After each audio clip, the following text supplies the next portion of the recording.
బ్రేకింగ్లో చూస్తున్నాం. తిరుమలలో భక్తుల రద్దీ కొనసాగుతోంది. శ్రీవారి దర్శనానికి భక్తులు భారీగా తరలి వస్తుండడంతో వైకుంఠం క్యూ కాంప్లెక్స్లోని అన్ని కంపార్ట్మెంట్లు నిండిపోయాయి. దీంతో భక్తులు శిలాతోరణం వరకు బయట క్యూలలో వేచి ఉండాల్సిన పరిస్థితి ఏర్పడింది.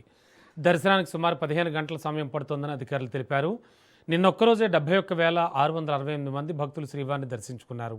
అలాగే 32,975 మంది భక్తులు తలనీలాలు సమర్పించారు. హుండీ ఆదాయం 4,16,00,000 రూపాయలు నమోదైంది.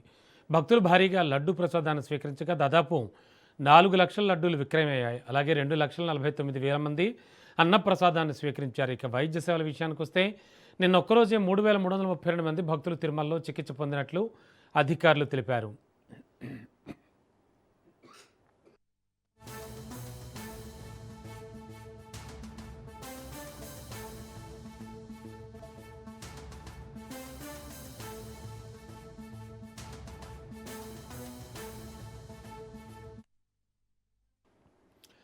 చూస్తున్నాం. తిరుమలలో భక్తుల రద్దీ కొనసాగుతోంది. శ్రీవారి దర్శనానికి భక్తులు భారీగా తరలివస్తుండడంతో వైకుంఠం క్యూ కాంప్లెక్స్లోని అన్ని కంపార్ట్మెంట్లు నిండిపోయాయి.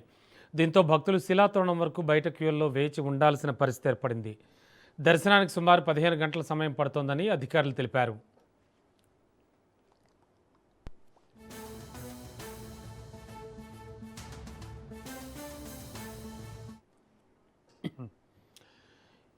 ఇదే అంశానికి సంబంధించి మరింత అదనపు సమాచారం అందించడానికి మా కరెస్పాండెంట్ సురేష్ సిద్ధంగా ఉన్నారు. సురేష్, భక్తులు భారీగా తరలి వచ్చారంటున్నారు అండ్ కంపార్ట్మెంట్లన్నీ కూడా నిండిపోయాయి అంటున్నారు. ఏమిటి ప్రస్తుతానికి సిచ్యువేషను? అండ్ ఆల్రెడీ తిరుమల మొత్తం అంతా కూడా ఏఐతో అనుసంధానించబడి దర్శనం ఫాస్ట్గా ఇలా చూస్తామని చెప్పేసి కూడా చెప్పారు. కానీ ఇవేం వర్కౌట్ కావట్లేదా? ఏం జరుగుతోంది?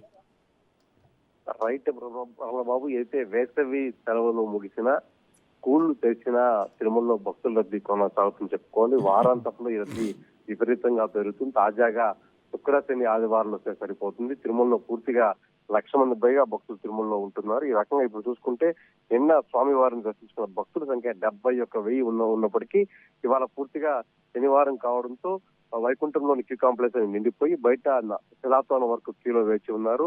దాదాపు నిన్న 32,000 మంది భక్తులు తలనీలాలు సమర్పించారు. దాదాపు 4 లక్షల లడ్డూలు భక్తులు కూడా ఆ ప్రసాదాన్ని పొందారు. మరోవైపు అన్న ప్రసాదంలో కూడా దాదాపు 2,50,000 ఆ భక్తులు అన్న ప్రసాదాన్ని స్వీకరించారు. ఈ రకంగా చూసుకుంటే తిరుమలలో భక్తుల రద్దీ వారాంతంలో విపరీతంగా తిరుపతి దేవస్థానం ప్రత్యేక సారించింది. ఇప్పటికే వారాంతంలో తగ్గించి సామాన్య భక్తులకి ఎక్కువ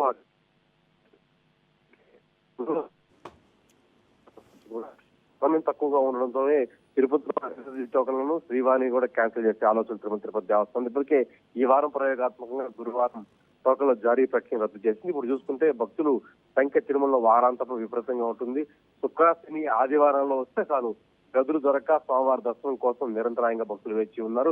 వీరందరూ కూడా తిరుపతి దేవస్థానం అన్ని రకాల ఏర్పాట్లు చేస్తుంది. మరోవైపు ఏ కమాండ్ కంట్రోల్ ఉందో నిరంతరంగా గుంపులు ఎక్కడైతే భక్తులు ఎక్కువ ఉన్నారో ఆ చోట నుంచి భక్తులు తరలించే ప్రయత్నం, ఎక్కడ ఖాళీ ఉందో అక్కడ పంపించే ప్రయత్నం తిరుపతి దేవస్థానం చేస్తున్నారు. అసలు విజిలెన్స్ విభాగం సమయంతో పోలీస్ శాఖను కూడా అదనపుగా నియమించుకొని పూర్తిగా ఔటర్ రింగ్ రోడ్లు క్యూ లైన్లు పర్యవేక్షిస్తున్నారు. ఆ రకంగా ఎంతమంది భక్తులు వచ్చినా స్వామివారి దర్శనం చేయించే విధంగా చర్యలు తీసుకుంటున్నారు. Ramana Babu. Okay, thank you Suresh.